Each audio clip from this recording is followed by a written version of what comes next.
ദൈവനാമത്തിന് മഹത്വം. സിയോന്റെ പുതിയൊരു വീഡിയോയിലേക്ക് എല്ലാവരെയും ഹാർദവമായി സ്വാഗതം ചെയ്യുകയാണ്. നമ്മുടെ നിസ്സി ബൈബിൾ ക്വിസ് അനുഗ്രഹപ്രദമായ രീതിയിൽ പൂർത്തീകരിക്കുവാൻ സർവശക്തനായ ദൈവം സഹായിച്ചു. എല്ലാ പ്രിയപ്പെട്ടവരും വളരെ ഉത്സാഹത്തോടു കൂടി തന്നെ പങ്കെടുത്ത എല്ലാ പ്രിയപ്പെട്ടവരെയും ദൈവം ധാരാളമായിട്ട് അനുഗ്രഹിക്കുമാറാകട്ടെ. നമ്മളെല്ലാവരും വളരെ ആകാംക്ഷാപൂർവ്വം അതിൻ്റെ വിജയികളെ കാത്തിരിക്കുകയാണെന്നറിയാം. അല്പം താമസിച്ചു പോയി വിജയികളെ പ്രഖ്യാപിക്കുവാൻ തക്കവണ്ണം. അല്പം തിരക്കൊക്കെ ആയിപ്പോയി, ജോലി തിരക്കൊക്കെ ഉള്ളതുകൊണ്ടാണ്. എല്ലാവരും ദൈവനാമത്തിൽ ക്ഷമിക്കുക. വേഗത്തിൽ തന്നെ വിജയികളിലേക്ക് പോകാം. അതിനു മുൻപായിട്ടൊരു കാര്യം പറഞ്ഞുകൊള്ളട്ടെ. നമ്മുടെ ബൈബിൾ ക്വിസ് ഒരു മത്സരമല്ല, നമ്മൾ ആദ്യം തൊട്ട് പറയുന്ന ഒരു കാര്യമാണ്. അതുകൊണ്ട് തന്നെ എല്ലാ പ്രിയപ്പെട്ടവർക്കും പ്രോത്സാഹനം ഇതിൽ നിന്ന് ലഭിക്കണം എന്നാഗ്രഹിക്കുന്ന ഒരു വ്യക്തിയാണ് ഞാൻ. അങ്ങനെ ഒരു താല്പര്യപ്രകാരമാണ് ഈ ബൈബിൾ ക്വിസ് നടത്തുന്നത് തന്നെ.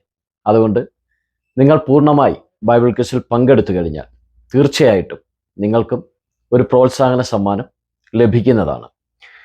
ആദ്യം നമ്മൾ പഴയ നിയമത്തിൽ നിന്നും ബൈബിൾ ക്വിസ് നടത്തുകയുണ്ടായി. അതിൽ നിന്ന് നമ്മൾ വിജയികളെ കണ്ടെത്തി അവർക്ക് പ്രോത്സാഹന സമ്മാനം കൊടുക്കുകയുണ്ടായി. അതുപോലെ തന്നെ പുതിയ നിയമത്തിൽ നിന്ന് നമ്മൾ ബൈബിൾ ക്വിസ് നടത്തി പൂർത്തീകരിക്കുവാൻ ദൈവം സഹായിച്ചു. ഇപ്രാവശ്യം നമ്മൾ വിജയികളെ കണ്ടെത്തിയിരിക്കുന്നത് ഇപ്രകാരമാണ്. നമ്മുടെ ഈ ചാനലിൽ നിന്ന് ഇതുവരെ സമ്മാനം ലഭിക്കാതെ പല ബൈബിൾ ക്വിസ് നമ്മൾ നടത്തുകയുണ്ടായി. അതിലൊന്നും സമ്മാനം ലഭിക്കാത്തവരെയാണ് ഇപ്രാവശ്യം നമ്മൾ വിജയികളായിട്ട് കണ്ടെത്തിയിരിക്കുന്നത്.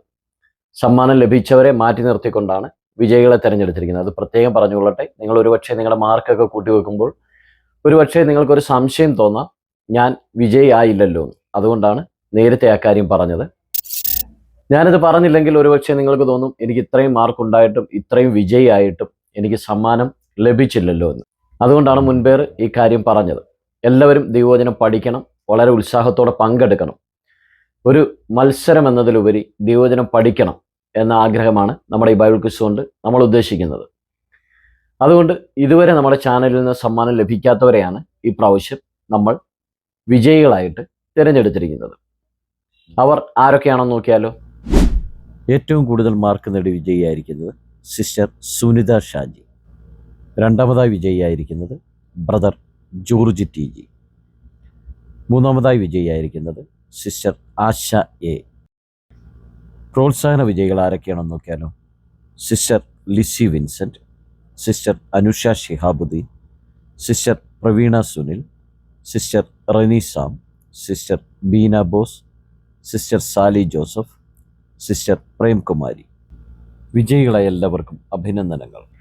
ഇത്രയും പേരാണ് നമ്മുടെ ഈ ബൈബിൾ ക്വിസിൽ നിന്ന് വിജയികളായിരിക്കുന്നത്. ഞാൻ പറഞ്ഞല്ലോ, ഇതുവരെയും ഒരു സമ്മാനം പോലും, പ്രോത്സാഹന സമ്മാനം പോലും ലഭിക്കാത്തവരെയാണ് ഇപ്രാവശ്യം നമ്മൾ വിജയികളായിട്ട് തിരഞ്ഞെടുത്തിരിക്കുന്നത്. ഇനിയുള്ള ബൈബിൾ ക്വിസിലും ഇപ്രകാരമായിരിക്കും നമ്മൾ വിജയികളെ എടുക്കുന്നത്. അതുകൊണ്ട് നിങ്ങൾക്ക് ദൈവവചനം പുതുതായിട്ട് പഠിക്കുവാൻ ആഗ്രഹിക്കുന്നവർക്കും ഇപ്പോൾ വിജയികളാകാത്തവർക്കും ബൈബിൾ ക്വിസിൽ പങ്കെടുത്തുകൊണ്ട് തന്നെ പ്രോത്സാഹന സമ്മാനം ലഭിക്കുന്നതാണ്. വചനം പഠിച്ചവരെ തന്നെ പിന്നെയും പഠിപ്പിക്കുക എന്നുള്ളതല്ല നമ്മുടെ ലക്ഷ്യം. വചനം പഠിക്കാത്തവർ പഠിക്കട്ടെ, അവർക്കൊരു പ്രോത്സാഹനം, അതാണ് നമ്മൾ ഉദ്ദേശിക്കുന്നത്. എല്ലാവരെയും പ്രോത്സാഹിപ്പിക്കുക, എല്ലാവരെയും ദൈവവചനം പഠിപ്പിക്കുക അല്ലെങ്കിൽ പഠിക്കുക എന്നുള്ള ലക്ഷ്യമാണ് നമ്മുടെ ഈ ബൈബിൾ ക്വിസ് കൊണ്ട് ഉദ്ദേശിക്കുന്നത്. അല്ലാതെ ബൈബിൾ കുറച്ചറിയാവുന്നവർ വീണ്ടും വന്ന് സമ്മാനം മേടിക്കുക എന്നുള്ളതല്ല നമ്മുടെ ലക്ഷ്യം. അവരെല്ലാം പഠിച്ചിരിക്കുന്ന വ്യക്തികളാണ്. എന്നാൽ ബൈബിളിനെ പറ്റി ഒന്നും അറിയാത്ത പല പ്രിയപ്പെട്ടവർ ഇന്നും നമ്മുടെ ഇടയിലുണ്ട്. അവരെയൊക്കെ നമ്മൾ ഉയർത്തിക്കൊണ്ട് വരണം. ദൈവവചനം എന്താണ് പറയുന്നത്? ബലഹീനരെ താങ്ങണം. അപ്പോൾ അതാണ് നമ്മുടെ ബൈബിൾ ക്വിസിൻ്റെ ലക്ഷ്യം. ബൈബിൾ കൂടുതൽ പഠിച്ചിട്ട് കാര്യമില്ലല്ലോ, നമ്മൾ ആ ബൈബിള് അനുസരിക്കുക കൂടി വേണം. അപ്പോൾ വചനം അറിയാത്തവരെ വചനം പഠിപ്പിച്ചുകൊണ്ട് നമുക്ക് മുൻപോട്ട് പോകാം. അടുത്ത ബൈബിൾ ക്വിസിലും നമ്മൾ ഇപ്രകാരം, ഇതുവരെ ഈ സമ്മാനം ലഭിക്കാത്തവർക്കായിരിക്കും സമ്മാനം ലഭിക്കുന്നത്.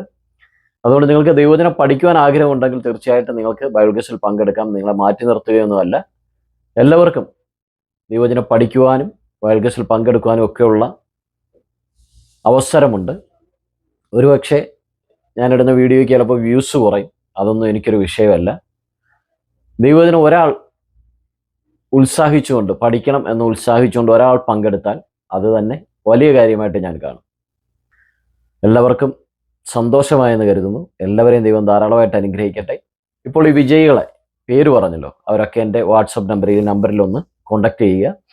നിങ്ങളുടെ പേരും അഡ്രസ്സും ഒക്കെ ചോദിക്കാൻ വേണ്ടിയാണ്. നിങ്ങൾക്ക് സമ്മാനം വേണ്ടേ, പ്രോത്സാഹന സമ്മാനം വേണ്ടേ, അപ്പം അതൊക്കെ വീട്ടിലെത്തണമെന്നുണ്ടെങ്കിൽ നിങ്ങളുടെ അഡ്രസ്സ് വേണ്ടേ. എല്ലാവരും ഒന്ന് കോണ്ടാക്ട് ചെയ്യണം. കോണ്ടാക്ട് ചെയ്യാത്തവർക്ക് സമ്മാനമില്ല. ഓക്കെ, എല്ലാവരെയും ദൈവം ധാരാളമായിട്ട് അനുഗ്രഹിക്കുമാറാകട്ടെ.